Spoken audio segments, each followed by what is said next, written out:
This is the story of Rapunzel. A long time ago, in a faraway land, a man and a woman lived happily together, waiting for the birth of their first child. They lived in a small house with a big garden behind it, but they never dared to go inside the garden because they had heard a witch lived there and would curse anyone who entered. One day, the woman sat by the window, looking out at the garden, starving for food. Without any money, they both became desperate for something to eat. The man had no choice but to sneak into the garden and take some food for his wife. So, he climbed over the wall and began filling his basket with vegetables. As he was placing the last of the tomatoes in his basket, he heard an angry voice call out, "Who said you could take my vegetables?" Shocked and scared, he begged the witch, "Please don't hurt me. I'm taking these vegetables for my wife and future child." The witch rubbed her chin and thought, "Child, eh? I will spare you and even let you eat all the tasty treats in my garden, but in return, you must give me your child." The man was so terrified that he quickly agreed and ran back home, relieved to be safe. Not long after, their daughter was born, and the very next day the witch kept her promise and took the child from them. The witch named the girl Rapunzel. Rapunzel grew into the most beautiful girl with long golden hair, as long as a football field.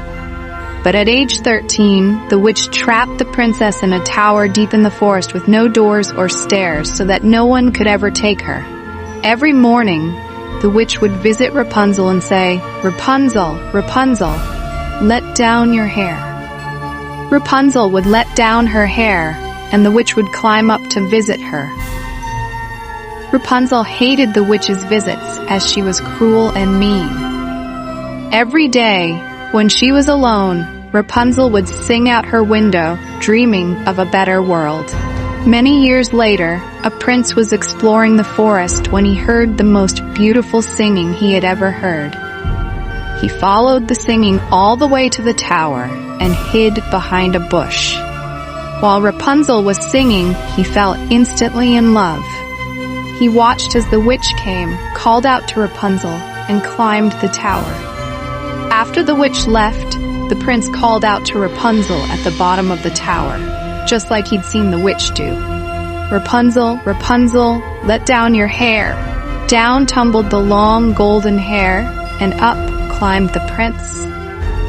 At first, Rapunzel was frightened of the stranger, as she had never seen a man before, but she was immediately taken aback by how kind and loving he was compared to the evil witch.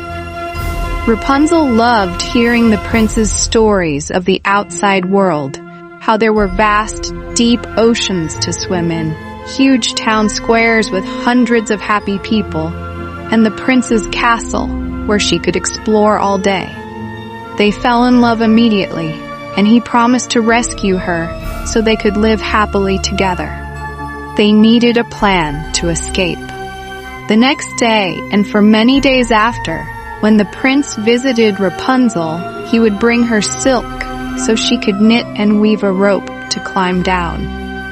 One day, the witch noticed Rapunzel hiding something in the corner and grew suspicious. She discovered the silk rope and became enraged. The witch got so angry that she cut off Rapunzel's beautiful golden hair and cast a spell that sent her deep into the middle of the forest to live. When the prince came later that day, he called out, "Rapunzel, Rapunzel, let down your hair." Down came tumbling Rapunzel's long golden hair. When the prince reached the top, the witch cried, "Ha! The princess is gone forever, and you will never find her." Shocked, the prince fell and landed in a bush of thorns that scratched his eyes, making him blind. Heartbroken and blind, the prince wandered around the forest for months, calling out, "Rapunzel, Rapunzel, where are you?" He didn't know where he was and felt like giving up until one day, he heard the most beautiful singing he'd ever heard. "Rapunzel, is that you?" he shouted. "Yes, I found you at last," she cried, running into his arms. They hugged each other tight, happy to finally be together again. She cried tears of joy that fell into his eyes and cured his blindness. Together, the prince led them back to his castle, and they lived happily ever after.